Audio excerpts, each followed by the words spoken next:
The LIV Golf Series sparked immediate controversy in the golf world the moment it emerged, and the fallout shows no signs of slowing down. It's clear that the PGA Tour has no intention of coexisting peacefully with LIV, and the rivalry quickly escalated into legal action. Both sides have now taken their feud to court, making the battle official and highly publicized. For fans of golf drama and behind-the-scenes stories, recently, LIV Golf suffered a significant setback in the ongoing lawsuit, disrupting its momentum and raising new questions about the future of the series.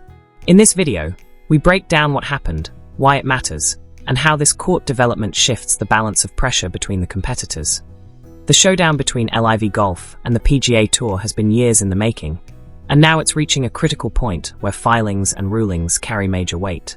The sparks first flew in 2019 when rumors of a rival tour, initially called the Super Golf League, a name many barely noticed, began circulating. PGA Tour Commissioner Jay Monahan quickly responded, making it clear that any player joining a rival league would be barred from PGA Tour events. By 2020, the Premier Golf League was in talks with Saudi investors, who weren't interested in a partnership. They wanted to create their own high-profile league with bigger purses and fewer grind-heavy weeks. In response, the PGA Tour and European Tour formed a strategic alliance to protect their turf, sharing ideas, programs, and pricing power to maintain control.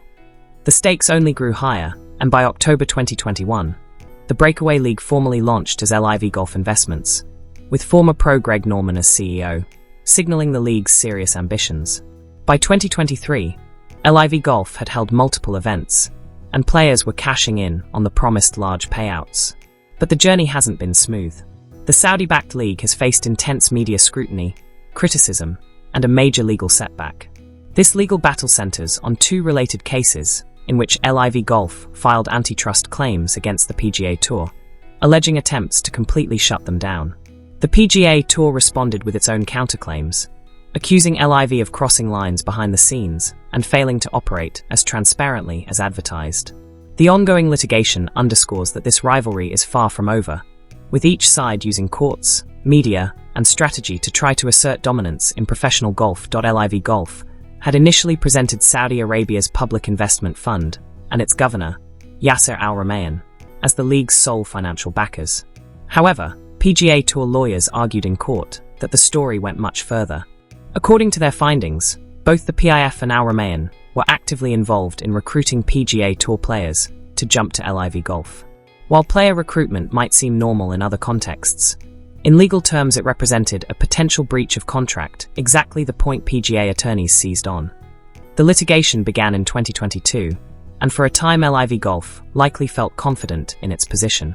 That confidence suffered a major blow in February 2023, when the presiding judge dismissed both of LIV Golf's lawsuits. More significantly, the judge allowed the PGA Tour to formally add Saudi Arabia's Sovereign Wealth Fund and Governor Al Rumayyan as defendants, dramatically increasing the stakes and tightening the legal pressure on LIV Golf. This ruling expanded the battlefield from a matter of tour rules into a global legal confrontation. Suddenly, PGA lawyers gained strategic leverage, forcing LIV Golf to address the deeper involvement of its financial backers and putting the league on the defensive in a high-stakes courtroom chess match. About money or tournaments anymore, it's about control, influence, and legal precedent in professional golf. The PGA Tour's position is that LIV Golf, crossed contractual lines by leveraging its financial backers, specifically the PIF and Yasser Al Rumayyan, to actively recruit players. From a legal standpoint, that's a major breach, and the courts have shown they're willing to hold the league accountable. Meanwhile, LIV Golf continues to argue that the PIF and Al Rumayyan were passive investors, protected under sovereign immunity, and not directly responsible for recruitment. That defense hasn't gained traction yet. Judges have demanded evidence and records be turned over, keeping the pressure high. Every ruling and discovery step now shapes the narrative for players, sponsors, and fans, and the stakes are enormous. With appeals, counterclaims, and ongoing discovery, the litigation is far from over. Both sides are entrenched, and the fight is reshaping the professional golf landscape, not just in tournaments and prize money, but in who ultimately controls the sport's structure and the rules governing player movement. The courtroom drama now has as much weight as what happens on the course. And strengthened the PGA Tour's position. By forcing disclosure of Saudi involvement, The judge exposed the depth of financial backing and recruitment efforts, which undercuts LIV Golf's argument that the PIF and Yasser Al-Rumayyan were merely passive investors. This transparency increases legal pressure on LIV because it could demonstrate intent to actively disrupt PGA contracts, a key element in the breach of contract claims. For LIV Golf, this ruling is a major setback.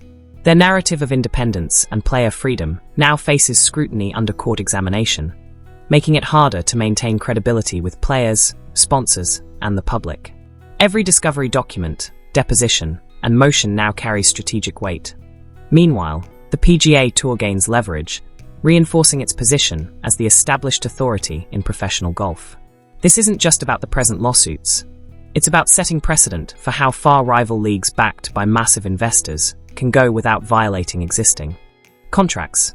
The legal chess match is intensifying, and the next rulings will likely shape the sport's structure for years to come. Message from Yasser Al-Rumayyan approving deals with players who were under PGA Tour contracts. That text, part of the discovery documents, is being used to argue that LIV Golf's backers weren't passive investors, they were actively orchestrating moves that would clash with PGA rules. This creates a dual narrative in court. PGA Tour's position.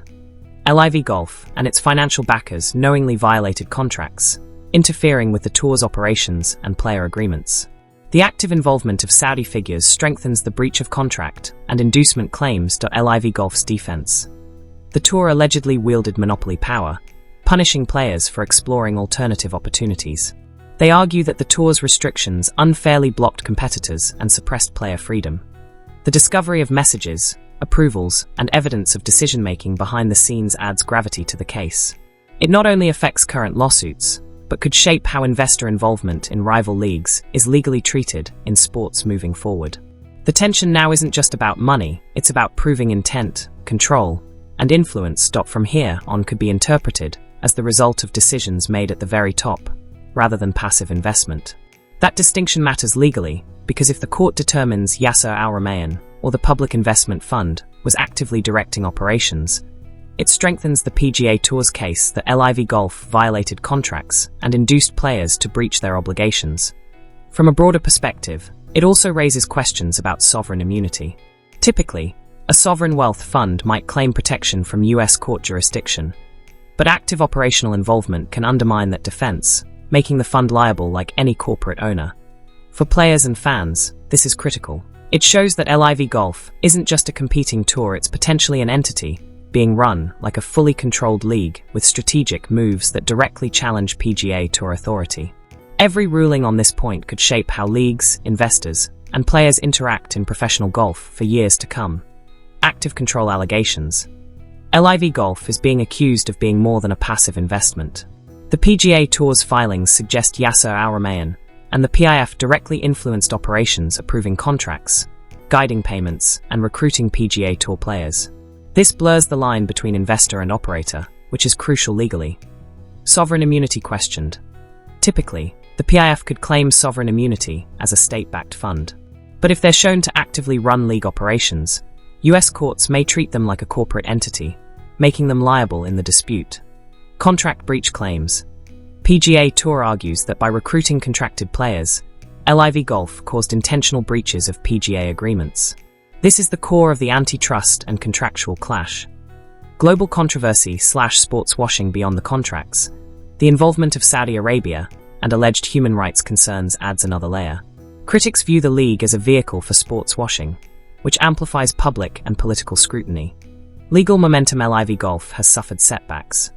Judges have denied attempts to shield key documents, widened the list of defendants, and effectively put the league on the defensive. This is slowing momentum and making every move legally and publicly consequential. Implications for golf. Every ruling could affect player loyalty, league structures, and the balance of power in professional golf for years.